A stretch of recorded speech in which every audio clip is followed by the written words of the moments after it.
We're going to start a little earlier this morning with the program. We usually start at around 8:25, but as you know, education is such an important issue for us that any extra time that we can give Dr. Ladner to speak is excellent.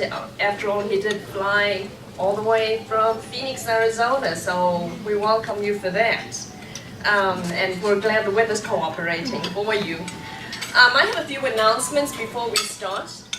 The agenda, of course, is in front of you, so if you feel the need to get up and get some coffee, or if you need to leave, we won't hold that against you.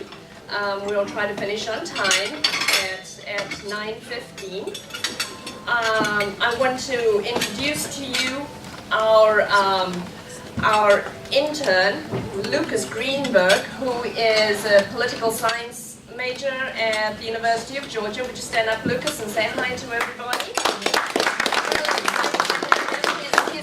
He's here for the spring semester as our intern, and he's working really hard at the moment on helping us update our legislative agenda, the guide to the issues that we send out to every legislator and every candidate right after the session closes. So welcome to our elected officials, and I hope you're looking forward to reading that.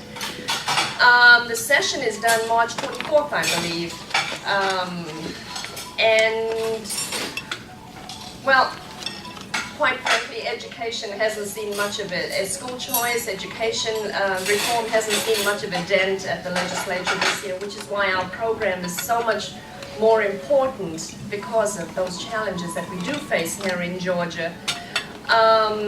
This is our third program of the year. If you remember, in January we did celebrate National School Choice Week, and we had a great program with Representative Mike Dudgeon and Senator Hunter Hill talking about school choice and the hope for the legislative session.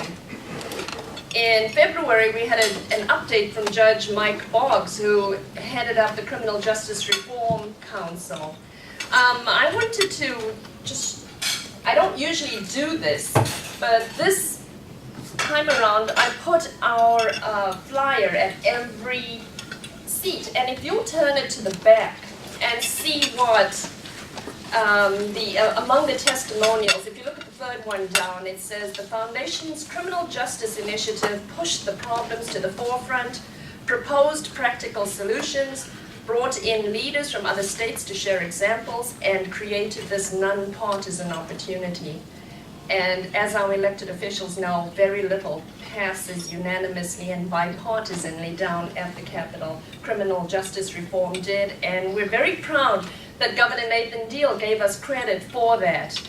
We'll be working a lot more. We've seen that it's really hard for a think tank, especially a state-focused think tank, to see cause and effect. So when these rare occasions happen, forgive us for bragging. We're very proud of the work that we did in criminal justice reform, and we'll continue to work on that.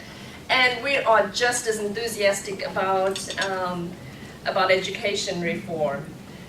Surreptitiously tucked in there with your flyer was a membership opportunity. If you're not a member of the Georgia Public Policy Foundation, I hope you will consider becoming one. We do not accept government funds, and it's your support and the support of our sponsors that make these programs possible and make it possible for us to do the great work that we do.